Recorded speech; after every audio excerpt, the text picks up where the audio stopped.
everyone. Welcome to this week's chapter by chapter recap. If you don't know, my name is Corie. I'm here with my husband, Matlock. Hey, Matlock. Hey. Hey. Hey. All right, so today our assigned scripture reading was from 2 Chronicles chapter 10 to Ezra chapter 4. So those are the chapters of the Bible that we will be looking at today. So we're starting in 2 Chronicles 10, and this 2 Chronicles, 1st and 2nd Chronicles are essentially a retelling of the history of the kings. So what we read about in 1st and 2nd Kings and even in Samuel a little bit.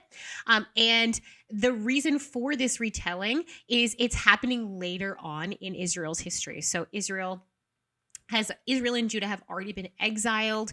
Jerusalem has been destroyed by the Babylonians, and now the exiles have returned. And this is a retelling of the history of the kings for that time period, for this group of people. So we are going to be taking a look at chapter 10 to start, and this lands us with King Rehoboam. So this is David's grandson. It's Solomon's son. So the Israelites go to, Matlock is laughing, everyone. He's making me laugh. I'm just going to go with this. Yeah. A bird has gotten into our studio. So if you see a little black bird flying around, that's what's going on. Matlock's cracking up over here as we're trying to do the recap. So I'm ratting you out because you're just laughing. That's good. Yeah, I can't hold it back. Yeah, that's good. All right. Rainbow. Yeah, I'm glad you got that off the table. Yeah, I was like, I can't hide this. We can't hide it. It's a bird flying over my head. I kind of hope that he joins us and that'd be nice and hangs out a little bit, but we'll see. Nice. We'll see how it goes. All right. Okay, so Israel goes to the city of Shechem to make Rehoboam king. And remember, Shechem is a really important city because this, back in Joshua and back in Deuteronomy, was the place of where the Israelites renewed the covenant with God. So this is where Mount Ebal is and where Mount Gerizim is. So when Israel goes to Shechem to make Rehoboam king, Jeroboam, the man Jeroboam, hears about this. Now, if you don't remember who Jeroboam is, at the end of King Solomon's reign, so Rehoboam's father, the Israelites were really unhappy with Solomon. Not only was he drifting off into full-blown apostasy against God by building pagan temples and all of that nonsense, but he had also put a really heavy burden on the Israelites themselves for all of his building projects. So they had regular conscripted labor that they all had to do, so forced labor. And an overseer of this forced labor named Jeroboam had become a revolutionary figure that he was trying to lead the Israelites essentially against Solomon to get relief from their forced labor.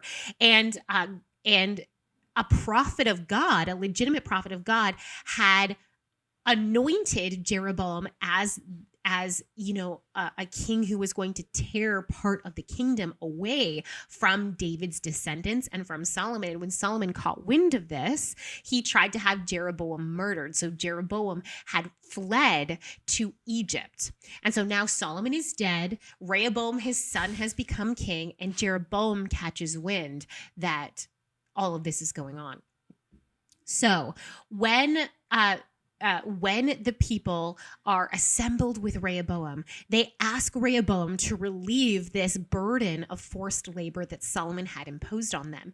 And when Rehoboam refuses to do this, he doubles down on it. He says, essentially, no, I'm not going to be an easier king than my father. I'm going to be a harder king than my father. I'm going to make this kingdom even better.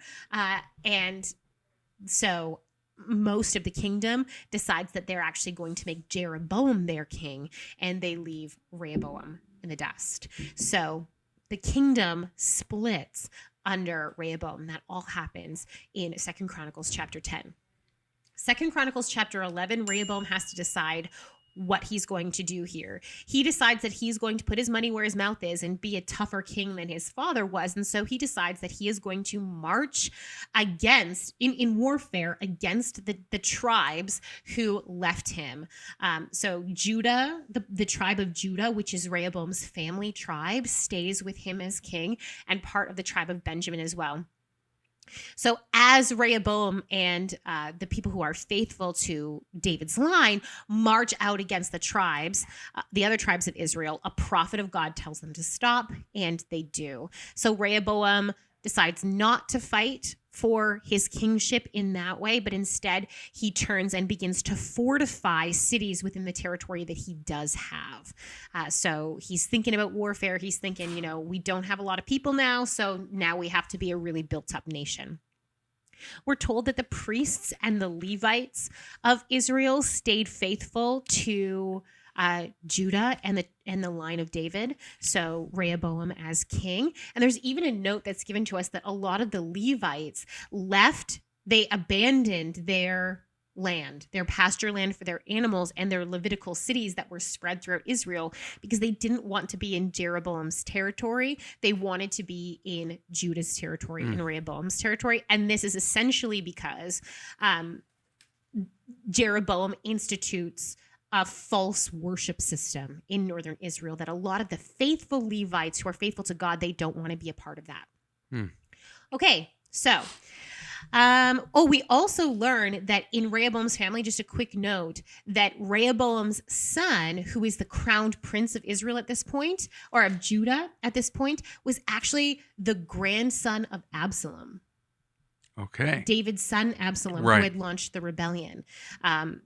So Absalom, even though he did a bad thing for what he thought were good reasons, he does get a descendant eventually on the throne of Israel, of Judah.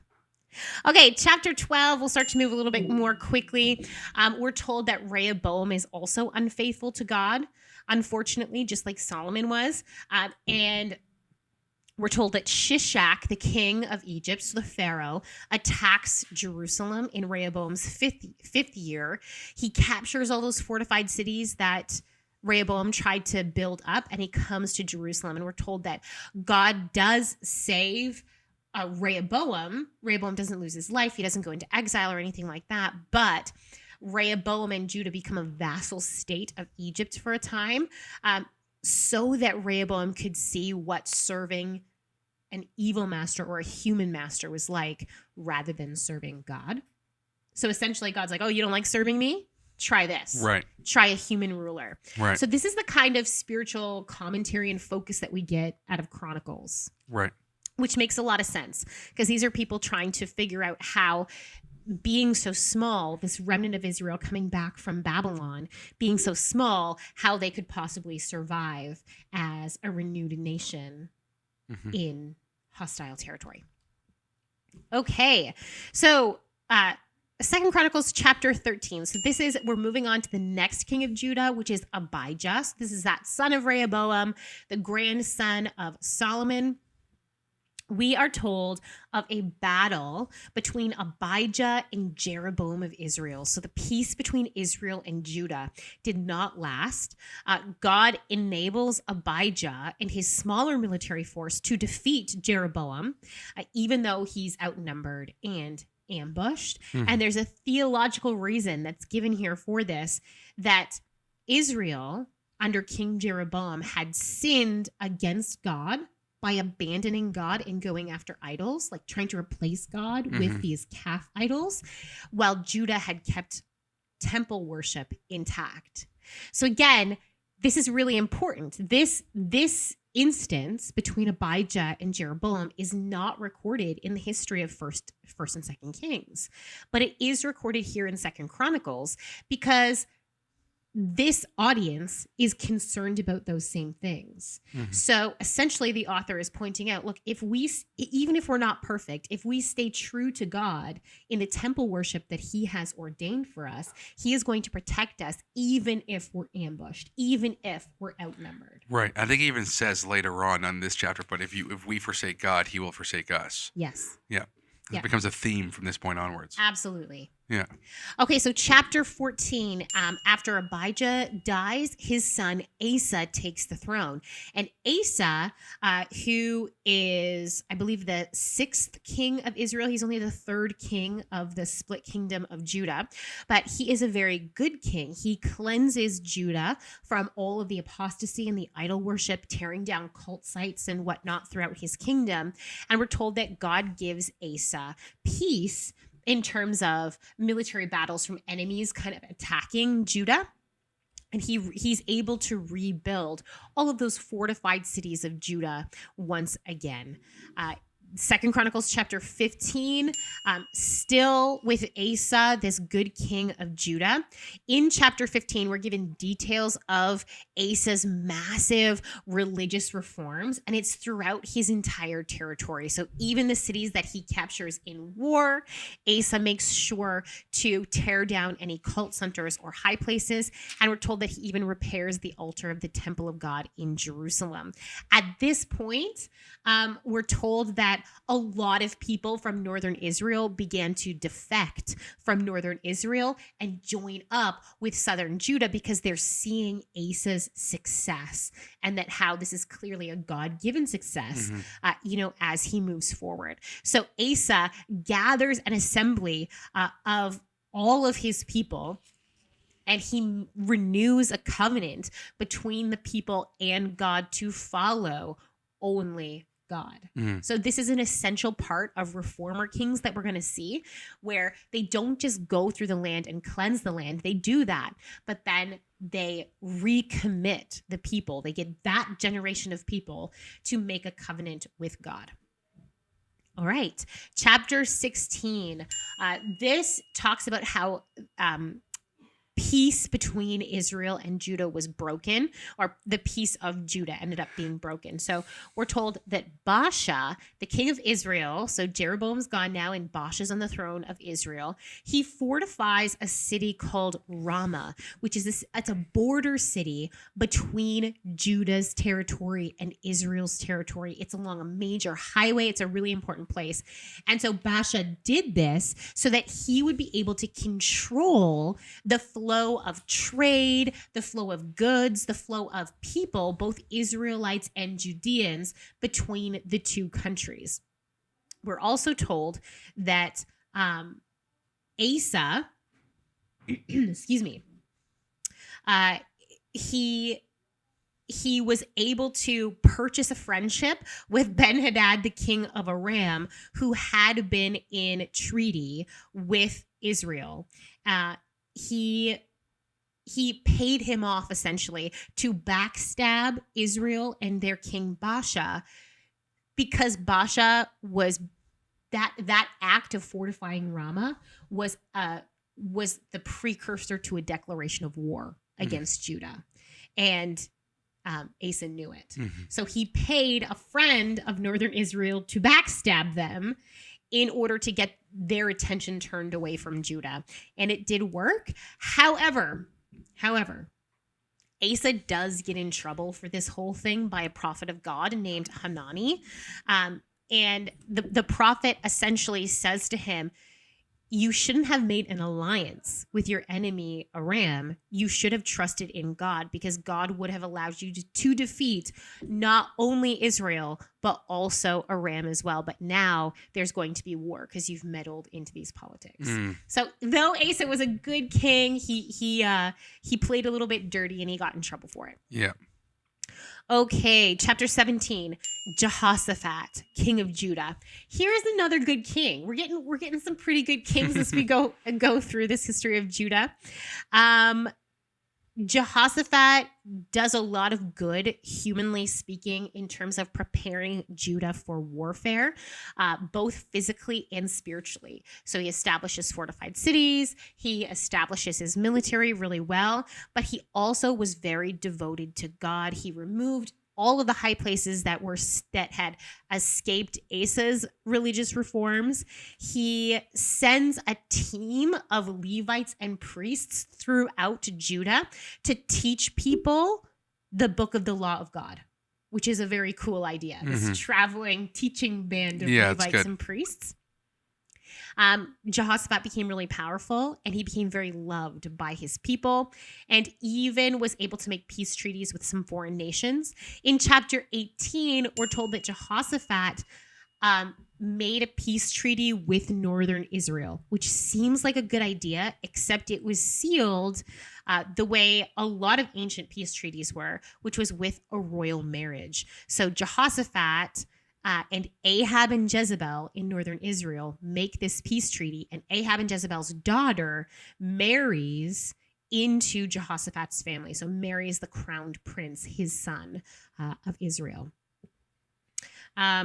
Jehoshaphat does end up getting in trouble by the prophets for making this alliance with Ahab and Jezebel. But we see how Jehoshaphat stays faithful, even though he is in an alliance with Ahab and Jezebel. They go to war, for example. Jehoshaphat and Ahab have to go to war, and Jehoshaphat's the only one who's like, no, before we go, we need to hear from a prophet of God.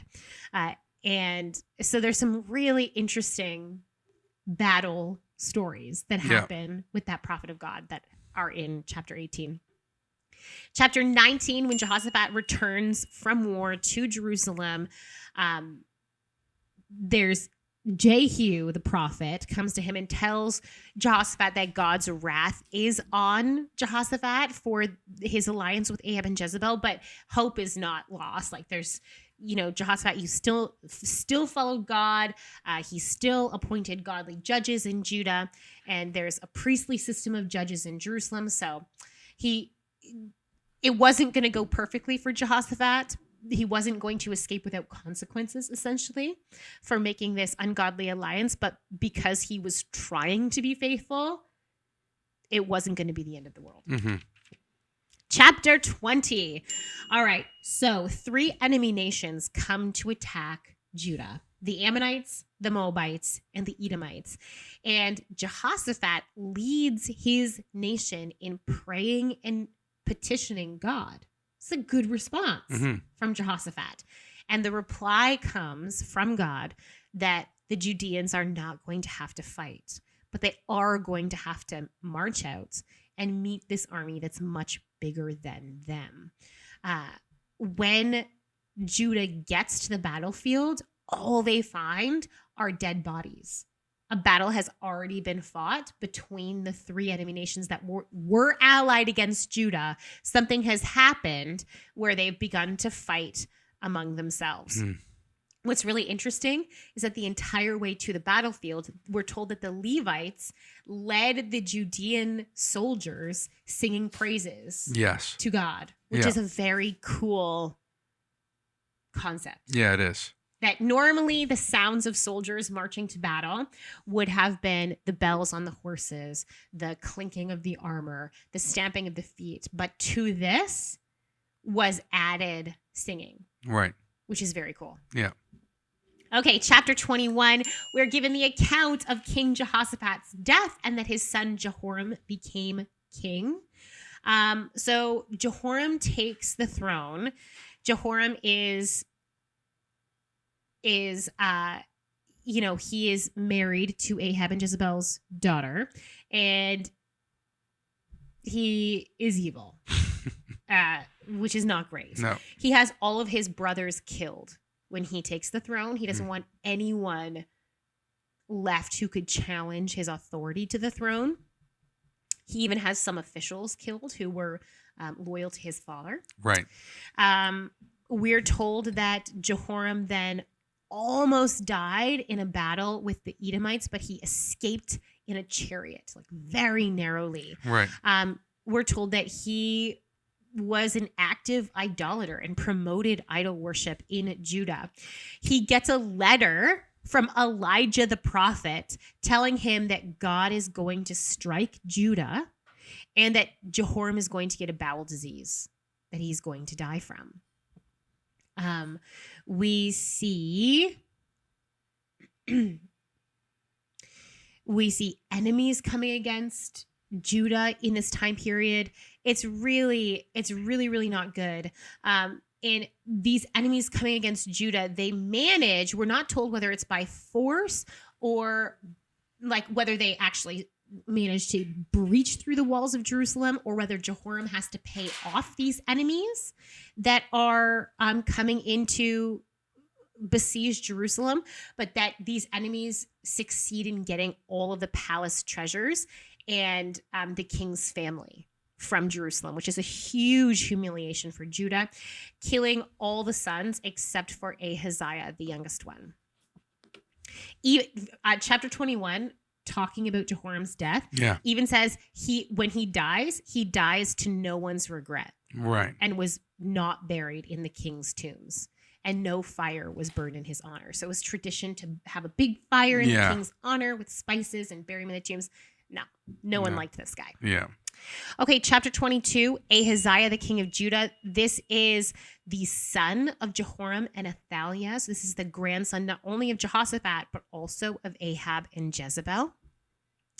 King Ahaziah's advisors were his mother Athaliah and her Israelite officials. So this is a northern Israelite controlled king of Jerusalem and Judah, which this is how you know it's not going to be good. Yeah. Because Ahab and Jezebel are really established an evil dynasty. Okay. Yeah. So Ahaziah ends up being killed by Jehu in a coup against the dynasty of Ahab. When he is killed, the queen mother Athaliah goes nuts and she kills all of her grandsons so that there's no one who can claim the throne and she can take the power herself. Yeah. So she becomes the sole ruler of Jerusalem at this point, except one of the children was there would have been multiple children, like many. One of the sons of her son was whisked away and hid by a relative, and was hid by the priest, by one of the priests in the temple. Yeah, and it's interesting to think that it's essentially a dominoes effect. Yeah. It started with Jehoshaphat's presumable desire to unite Israel and Judah again with his marriage covenant that he has there. So he's like longing for this Davidic dynasty to return in some sense. Yes. But it was a false unity. Yeah. It was a political unity that he was striving for, and he's thinking that's part of God's plan, and maybe it is, but not through these means. Yeah. Right. He's looking at the end and not at the means by which you get there, and it just ended up being a huge blunder for the next generation and next generation. It went so poorly. Yeah. And so we see this. So the person who rescued this boy, this child, his name was Joash. I was a baby at this point. The woman who rescued him was a royal family member. Her name was Joshua, but she was married to the high priest Jehoiada. So it ends up being this priestly couple that saves the line of David. Yeah. And this little boy grows up in the temple, hidden away for 6 years. So they would have just pretended he was a Levite working in the temple. Yeah. So very much, very reminiscent of Samuel. Right. Right? Yeah. It's very interesting. So 6 years go by, and then that brings us to 2 Chronicles chapter 3. So 23. Yes, sorry, 23. Yeah, Thank yeah. you. We're backtracking. We're not going back 20 chapters. We're going forward one. Yeah. So I think it's really telling. Verse 1 says, in the 7th year, Jehoiada, that's the priest, Jehoiada showed his strength. So Jehoiada the priest makes a deal with the military commanders of Judah and with the Levites that they're going to put this boy Joash on the throne. And we learned that Jehoiada will essentially be the co-king. He's going to, because this boy is so young. Yeah. So he's going to rule for the boy Joash until he's old enough, essentially, and transfer over the power. So they do this. They kill Queen Athaliah and all of her loyal officials. And Jehoiada makes a covenant with the people that they're all going to serve God and no longer the idols of northern Israel. So he also has a temple of Baal torn down that's been built in Jerusalem and has its priest executed as well. So chapter 24, then Joash becomes the official king of Jerusalem, sort of. Right. He's the king in name, but Jehoiada, the high priest, is the acting king of Israel. We're told in this chapter that Joash did what was right in the eyes of the Lord while Jehoiada was alive. Jehoiada arranged Joash's marriage. He arranges everything. So we see Jehoiada having this kingly power. Okay, so we have Joash commanding for the temple to be rebuilt in Jerusalem, which is great. We're given really a slice of the priest Jehoiada's power in the record of his death, which is in verses 14 and 15. It says this: as long as Jehoiada lived, burnt offerings were presented continually in the temple of the Lord. Now Jehoiada was old and full of years, and he died at the age of 130. He was buried with the kings in the city of David because of the good he had done in Israel for God and his temple. So Jehoiada was accepted as a priest king. Right. Buried with David and all of that. Let's see. So after Jehoiada's death, unfortunately, Joash decides to side with the officials in Judah who were idolatrous. So he gets some bad advice that he begins to follow, and Judah begins to abandon temple worship and integrate idols once again. So back into this cycle. God sends prophets to prophesy, but they don't listen. God calls Jehoiada's son, the high priest's son, Zechariah, to prophesy against the people and the king. This would have been extremely dangerous to do because Jehoiada was treated as a king, and he was married to a princess of Judah, to a descendant of David. Yeah. So this means that Zechariah, Jehoiada's son, not only had David's royal blood flowing through his veins, but he had the history of his father acting as king and being buried with the kings. Right. So even though Zechariah was called by God to go and prophesy against the people and the king, it absolutely would have been interpreted as a power move. Yeah, but total political power You are move, yeah. trying to take the throne. You are trying to take the people. And of course, Joash takes it that way and has Zechariah killed. He has him stoned. So this apostasy then is given as an explanation for why the enemies, the Arameans, with an inferior army force, was able to win a war against Judah. So see here, this theme in Chronicles is when you're unfaithful to God, bad things are going to happen. Even though you should be strong enough to put down an enemy force, you're not going to be able to. But when you're faithful to God, even when you're outnumbered, God is going to miraculously save you and help you to survive. Chapter 25, we're told about Amaziah, the king of Judah. He's just okay.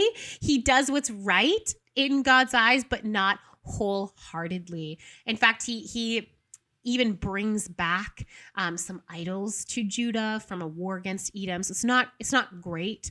At this point in Judah's history, there's a war with Israel, and Israel tears down Jerusalem's walls. So he's just okay. He does what's right, but also what's bad at the same time. Amaziah gets murdered by his own officials when he starts going off into the idolatry, because they've just gotten out of this whole Athaliah business, and Joash business, and they're not having any of this. So Amaziah is murdered by his officials. His son Uzziah, who is 16, this is chapter 26, he comes to the throne. He is a pretty good king. He tries to follow God. He has a very long reign. He rules for 52 years.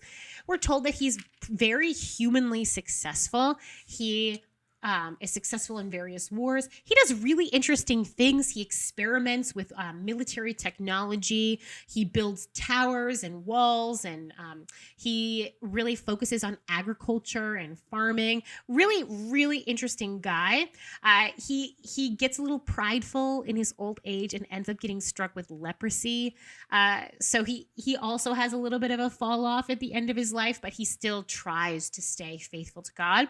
And at the end of his reign, at the end of Uzziah's reign, when Uzziah dies, this is when the prophet Isaiah begins to enter the picture, just for your own interest. Chapter 27, this is Uzziah's son Jotham as king of Judah and Jerusalem. He was a faithful king to God. He continues the work of his father Uzziah in building up Judah. And he is also a pretty successful king, humanly speaking.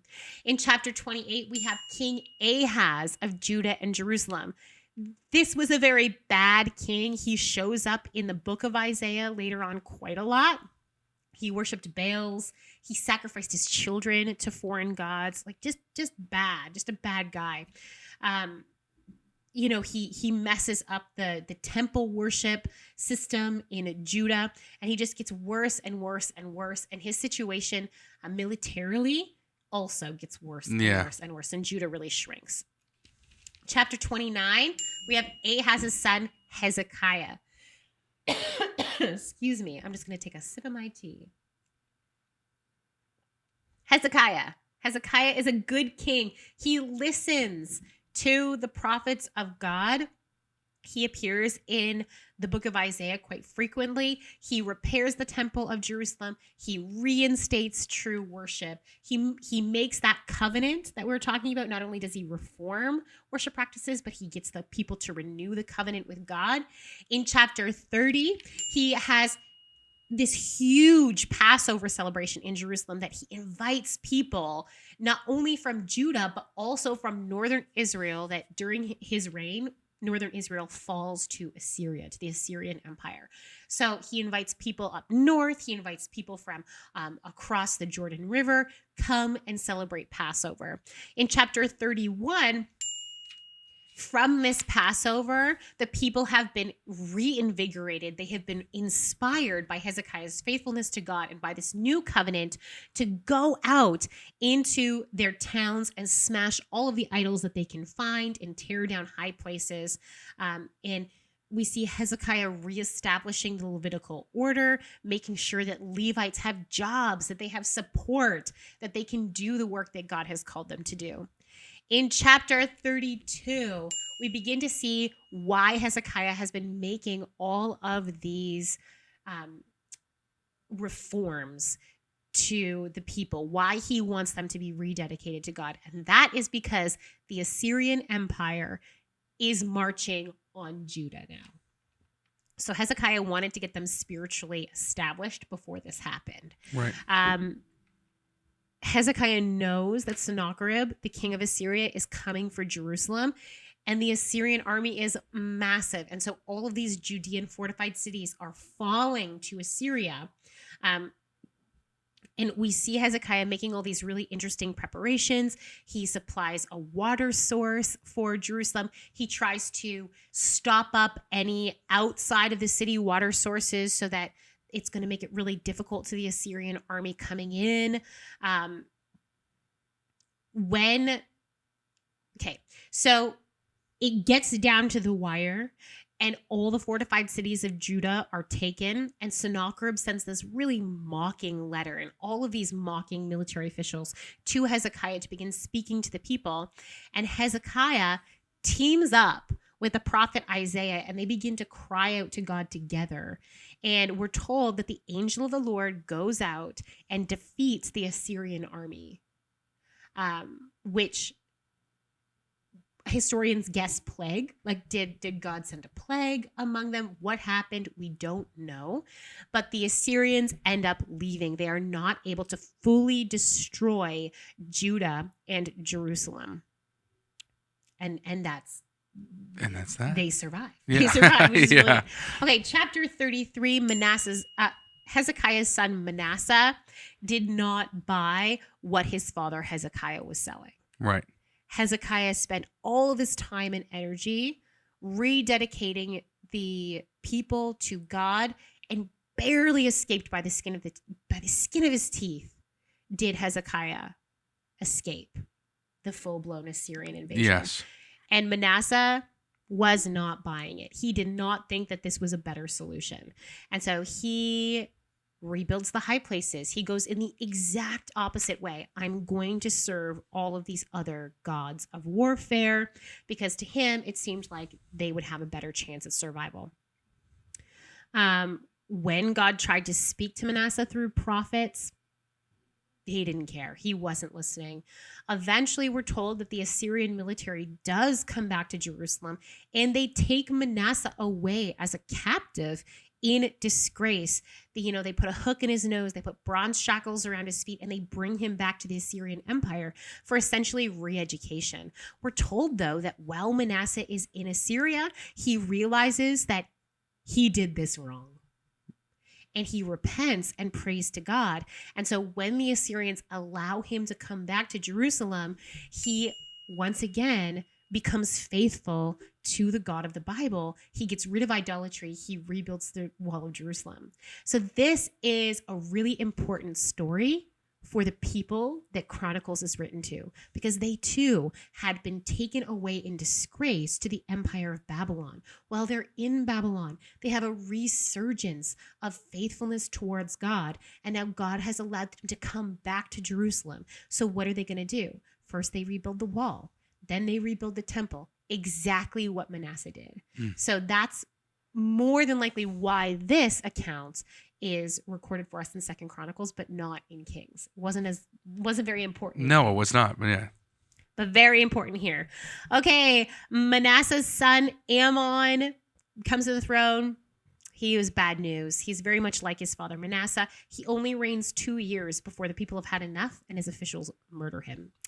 Chapter 34, Josiah, the 8-year-old son of Amon, he's made king. He is a good king. He is faithful to God. He launches a campaign to purge the land. The law of God is refound. He renews the covenant. In chapter 35, Josiah also holds a Passover in Jerusalem.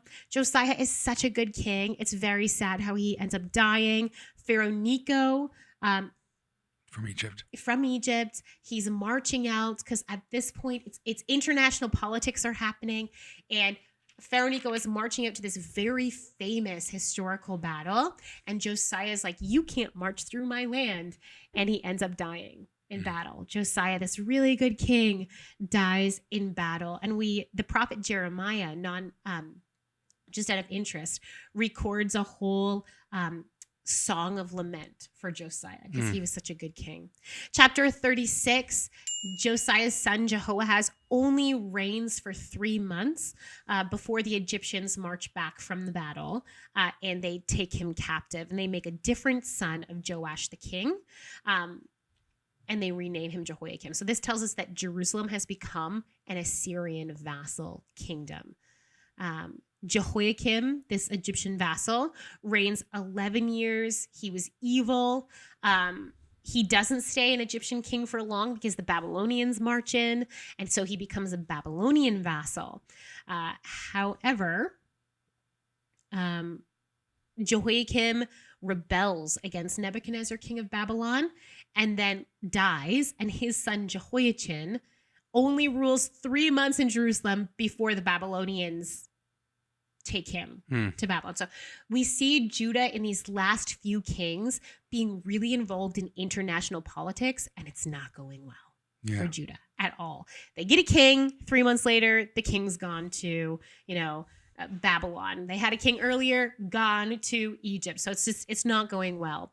Nebuchadnezzar sets up Zedekiah as king of Jerusalem. He's from the royal line. But Zedekiah also ends up rebelling against Nebuchadnezzar, king of Babylon.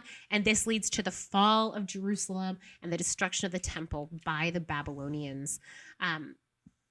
Second Chronicles ends with the record of many years later, the Persian Empire comes in and they take over Babylon. And that king, Cyrus the Great, issues an edict that allows the Judeans to come back to Jerusalem to rebuild. And this rolls into Ezra and Nehemiah. Yes. Right. Okay, so we only have 4 chapters in Ezra, so we're just going to do them super quick.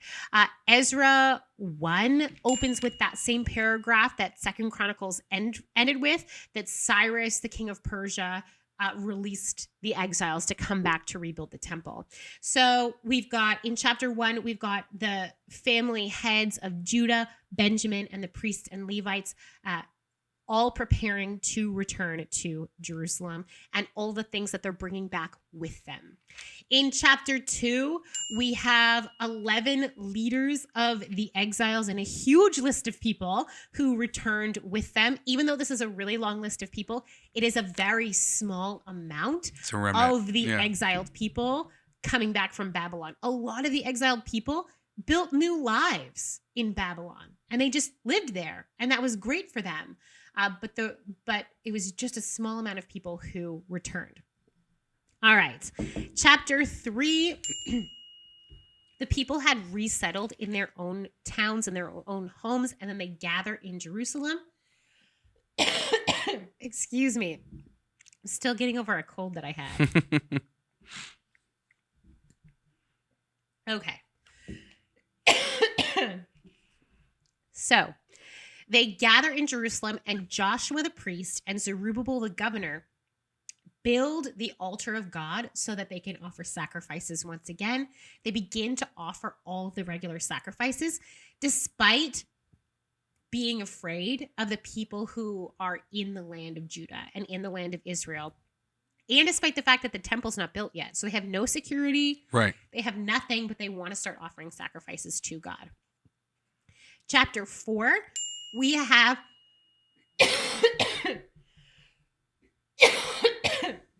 Excuse me, just one second. Wish I could come over and pat your back. I know. I mean, this tea is not cutting it. I need No. some water with lemon or something. I did so well this whole time. Yeah, I know. Of course, the very last chapter. Just The last builds chapter the anticipation. Gets you. Yeah. It gets you. Ezra chapter 4. Here's where we learn about the enemies of those exiles. They don't like the idea that the temple is being rebuilt, and they try to stall it. They put roadblock after roadblock. They write letters to the new king of Persia, and they end up succeeding and getting a stop work order for the temple. Right. So then the people don't know what to do. They're trapped here. Ezra chapter 4, they came back to rebuild the temple. Now they can't rebuild the temple. So that is where our recap is going to end for today. A lot of history. I hope you're able to catch up. Let me know down below if you found, one of your favorite things about 2nd Chronicles. If you have any questions or comments, pop those down there as well. I hope you have a really great week, and we'll see you next time. Thank you so much for watching. We want to keep producing high-quality biblical content, but we can't do it without your support. If you feel called to support us, please click the link in the description under Donate. Your support really means a lot to us.